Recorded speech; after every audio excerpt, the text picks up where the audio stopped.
ببین من بهتره بگم یه مدتی دیوونه شدم.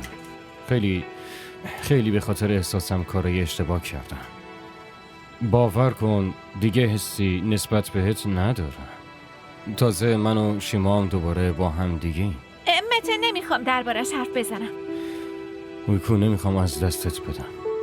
میخوام دوباره مثل قبل با هم دیگه دوست باشیم.